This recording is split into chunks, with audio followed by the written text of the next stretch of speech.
banyakubahwa mwese, munkundire ndabibutse ko uruhara rw'abahinga banyamyuga ari ntangere mu buzima bw'igihugu n'abenegihugu.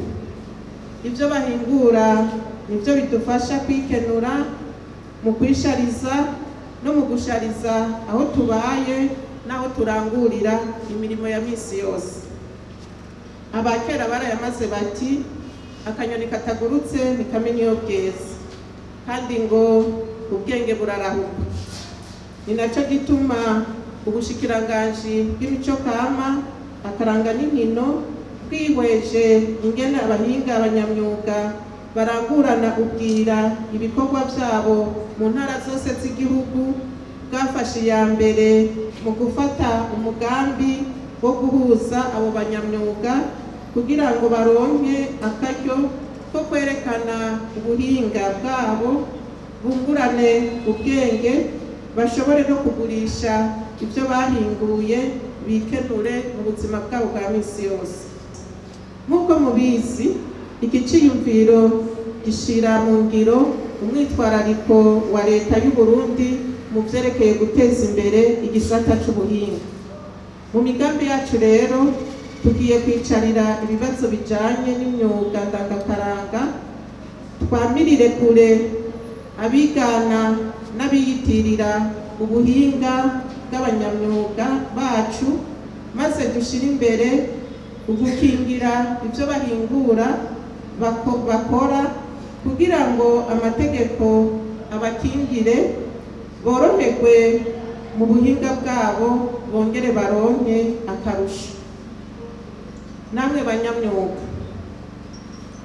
nimukure amaboko mu mpuzu, mugire umwete, mukomeze ibikorwa. Tubahamagariye rero kuja mu mashirahamwe, mu makoperative, mukorere mu migwi kugira ngo mwungurane ubwenge na karengo imitwe ikoranye. Duheze rero twugurure amasoko ateza imbere ico gisata, haba hano mu gihugu cacu canke mu makungu, maze namwe mumenyekanishe Uburundi, mwongere mwiteze imbere mu byo mukora. Muri iri hayanishagurishwa muraharahurira ubuhinga, kandi mwahahuriye muvuye mu mice itandukanye. Niho twama tuvuga tuti ugenda utabaza ugasaza utamenya.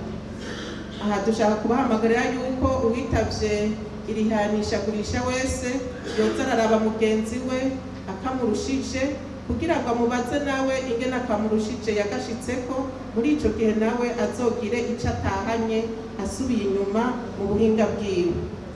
Iri hayanishwagurisha tugira ngo dutanguze icese rirafise intumbero.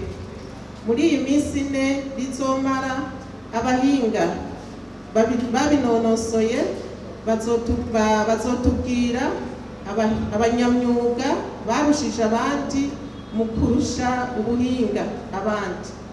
Mboneho n'akaryo kandi kubamenyesha ko n'uzoba atabaye mu ba mbere azoronka agashiruka bute, kuko nawe nyene aba yarakoze.